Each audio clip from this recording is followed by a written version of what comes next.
Praise the Lord. आज का वचन है यूहान 3:16, जॉन चैप्टर 3 वर्स 16। ईश्वर ने संसार को इतना प्यार किया कि उसने उसके लिए अपने एकलौते पुत्र को अर्पित कर दिया, जिससे जो उसमें विश्वास करता है उसका सर्वनाश न हो बल्कि अनंत जीवन प्राप्त करे। आमीन। इस वचन के द्वारा परमेश्वर हमसे कहना चाहते हैं कि ईश्वर ने संसार को इतना प्यार किया, अपना एकलौता पुत्र उसने हमारे लिए दे दिया, अर्पित कर दिया। पृथ्वी को बचाने के लिए, संसार के मनुष्य को बचाने के लिए परमेश्वर ने अपने एकलौते पुत्र को हमको दे दिया। परमेश्वर ने संसार को प्यार किया। परमेश्वर ने किसी एक धर्म को वाले लोगों को प्यार नहीं किया, परमेश्वर ने पूरे संसार को प्यार किया, इसलिए अपना एकलौता पुत्र दे दिया। और प्रभु कहते हैं कि अगर एक माँ को हम बोलेंगे कि एक बच्चे को मारना है, आप अपने बच्चे को देंगे? वो देगा? नहीं देंगे।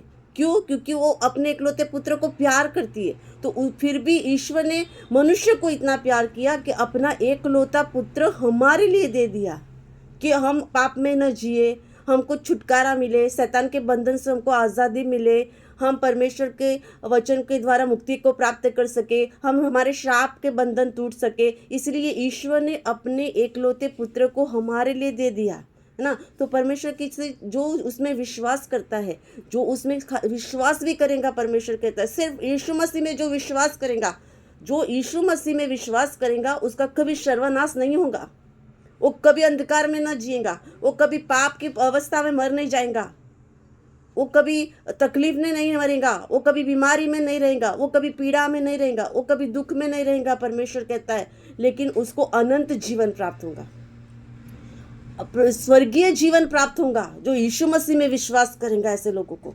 तो हमें यीशु मसीह में विश्वास करना है। वो हमारा परमेश्वर है, राजाओं का राजा, सर्वशक्तिमान परमेश्वर। उसने अपने हाथों से हमको गढ़ा, उसने अपने प्रतिमूर्ति रूप हमको बनाया, क्योंकि उसने हमसे इतना प्यार किया कि अपना एकलौता पुत्र हमारे लिए दे दिया। अगर आज वो एकलौता पुत्र नहीं होते थे तो आज हम कितनी अवस्था में मर जाते थे, उनके बावजूद भी हम कितना तकलीफ उठाते। लेकिन अगर यीशु मसीह आए, यीशु मसीह इसलिए आए हैं कि हमको बचाने के लिए आए, हमारा उद्धार करने के लिए आए, हमको मुक्ति देने के लिए आए। तो हमें यीशु मसीह में विश्वास करना है और हमें अनंत जीवन को प्राप्त करना है। आमीन। अभी इस वचन के द्वारा हम प्रार्थना करेंगे। धन्यवाद मेरे स्वर्गीय पिता, तेरा धन्यवाद हो प्रभु, राजाओं का राजा, स्वर्गीय पिता, मैं तेरा धन्यवाद करती हूँ मेरे परमेश्वर। आपका प्यार कितना महान है मेरे प्रभु कि अपना एकलौता पुत्र आपने हमारे लिए दे दिया मेरे परमेश्वर। आप हमसे कितना प्यार करते हैं मेरे परमेश्वर। आप चाहते हैं मेरे पिता परमेश्वर कि हम पाप में न जिए, आप चाहते हैं प्रभु हम श्राप में न जिए, प्रभु आप चाहते हम बीमारी में न जिए मेरे परमेश्वर। इसलिए प्रभु अपने एकलौते पुत्र को अर्पित कर दिया मेरे परमेश्वर। इसलिए हम आपको करोड़ों बार धन्यवाद देते हैं। यीशु मसीह को इस संसार में भेजने के लिए प्रभु आपका धन्यवाद हो मेरे पिता परमेश्वर। और जो उसमें विश्वास करता है परमेश्वर, हमें विश्वास करने के लिए शक्ति दीजिए, हमें विश्वास बना दीजिए मेरे परमेश्वर। हम छोटी से लेकर बड़ी बातों में हमेशा ईश्वर पर, प्रभु यीशु में विश्वास कर सके मेरे परमेश्वर। प्रभु तूने कहा उनका कभी सर्वनाश नहीं होगा। हाँ प्रभु, हम जानते हैं मेरे परमेश्वर, जो भी ये प्रार्थना को देख रहा है मेरे परमेश्वर, वो प्रभु यीशु में विश्वास करे, उनका कभी सर्वनाश न हो मेरे परमेश्वर, लेकिन उनको अनंत काल का जीवन मिले। यीशु मसीह के नाम से अनंत काल का जीवन प्राप्त हो,